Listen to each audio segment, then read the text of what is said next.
Mga kapuso karong adlaw dunay traffic accident nga nahitabo no. Dinhi adapit sa Kauswagan National Highway dinhi sa Dakbayan sa Cagayan de Oro. So makita nato ang usa sa mga biktima nga kini nga siya ang angkas sa motor na nalambigit karon sa aksidente. Kita nato ikuha na no sa mga personahe sa Purinarya kay taud-taud na pod nga naagid ning babae dinhi sa tungas dalan kay mo lagi nakabsan siyang kinabuhi tungod sa mangilngig nga insidente nga nitabo karong adlaw mga kapuso. Diin gikalambagitan sa usa ka dump truck o usa ka motor. Initially sa tuwa mga nakuha nga impormasyon mo ni siya ang dump truck no na gimanihuan sa usa ka driver. Padulong matod pa sa kaning trabahoan kaning driver para makuha og graba og sa dihang may padaga na sila dinhi adapit sa kining intersection diri sa Kauswagan. Kalit kuno allegedly kalit kuno ingon sa driver ni overtake kining motor diri dapit sa iyang mga siyang right side. Hinungdan nga naguyod og ingani ang dagway sa resulta karon. Ingani medyo layo-layo gyud gikan sa area of impact kung asa nahitabo ang insidente. Medyo naguyod pa gyud ang kining motor. Actually duha ang biktima, katong patay nga babae nga moy angkas og ang nagdrive sa motor na amahan sa babae. Base sa tong pagkahinabi no kaganina sa uyab sa kining biktima nga kining gikan kuno sa Northern Mindanao Medical Center ang kining mga biktima kay nagpa-check up.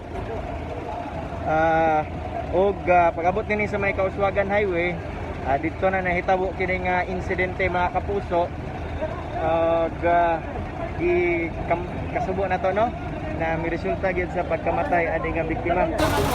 So mo ni si sir kining uyab sa biktima katong babae makasubo kayo kay kaslunono na ta sila mga kapuso sunod tuig sa ilang panag-uban gikan 2006 og karon nga nahitabo hinuon gyud kining mangilgig nga insidente nga nakabsan gyud og sayang kinabuhi ang iyahang kapikas.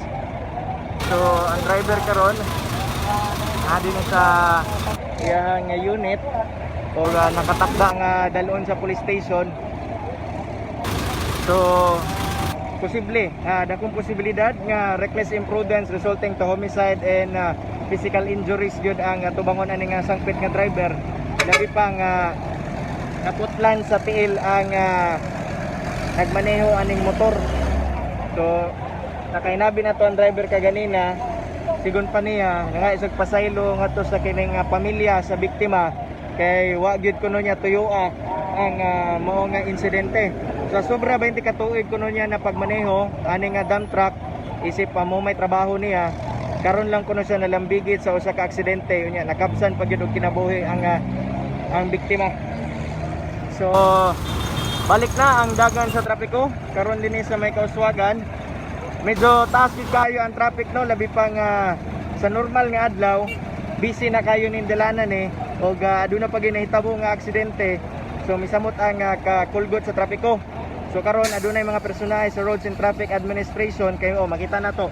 Taas na kaayo ang kining linya sa mga sakyanan. Kining karton diri sa tunga, diya nagbuyod tong patayng lawas sa babae. So napay mga dugo-dugo. Ginalikayan, makita na to ginalikayan sa mga motorista nga matandog ang kining dugo. Ang asa kabutang ang karton. So grabe po binadlungay sa tuwang otoridad kay natay mga Cagayanon din na wala gyud na patuman ng social distancing no. So ingig kayo makasubo nga balita mga kapuso kay sayo sa Kabuntagon around mga alas 10 kapin nahitabo kining mo nga insidente. Para yun pa ang investigasyon sa itong otoridad gina-establish pa kung unsa gid ang nahitabo. So ano yung motor posible no posible tanawon nila ang mga dool nga CCTV aduna na mayroon sila mga witnesses nga nakuha labi na mga gwardiya din dool sa kining Kauswagan kaya aduna may mga establishmento din Doon na yung mga nakahinabi initially ato ang kapulisan, so posible nga mahimo silang witness alang sa filing sa kaso ani nga nasangpit nga driver karon. So base sa ako ang pakiginabi no sa mga banay sa biktima, desidido gid sila nga mo file og kaso ngadto aning driver. Okay, mo lagi kabsan gid sa kinabuhi ang biktima. Wala pa kayo tay impormasyon kay initially pa lang wala pa gid nihatag ato ang otoridad labi pa sa mga filing or sa kaning identifikasyon sa mga biktima. Sige lang taud-taud mga kapuso basin na makahatag-tag impormasyon, dugang pa mga impormasyon. Labi na unya sa hapon alas 5 sa One Mindanao at ang ninyo mga kapuso alang sa mga dugang detalye pa nga insidente.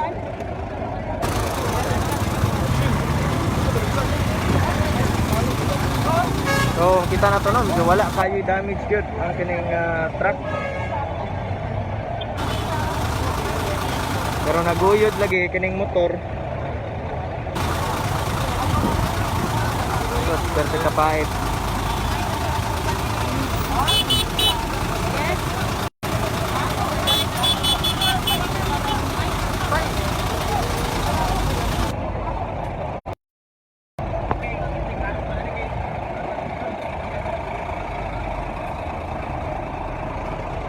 Kita na to, napay sandal oh. Muning sandal sa biktima in taon mga kapuso, naguyod. Swerte ka pait gyud. Yung mga dugo. Palit gyud din taon iyang sinilas, naguyod gyud din taon. So sa tuwang nakita ganina, wala gyud na kabalik-balik gyud ang lawas in taon sa babae. So dakong posibilidad nga nadaganan gyud siya sa ligid siguro ani nga truck.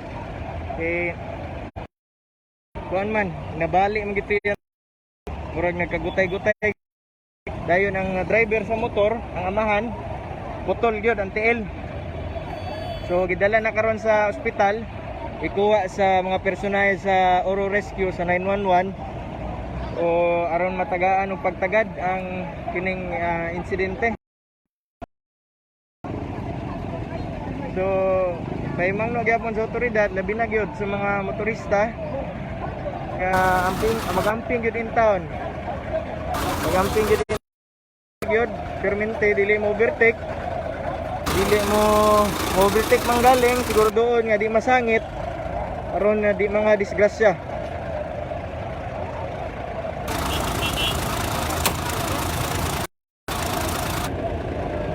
So ang driver in taog sa gidinaog kay kabalo na mo basta mga ingani nga insidente dako gid kay posibilidad nga matabangan gyud kulata ang driver. So siguro po rin taon siya siya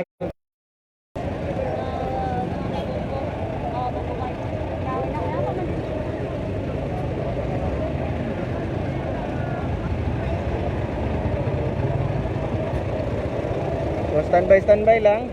Unya taud-taud mga kapuso alas 5 sa hapon sa One Mindanao bukang detalye ani nga insidente nga nahitabo dinhi sa may Kauswagan. Kita nato ganina pag interview nako sa uyab sa biktima, emotional gid kay siya.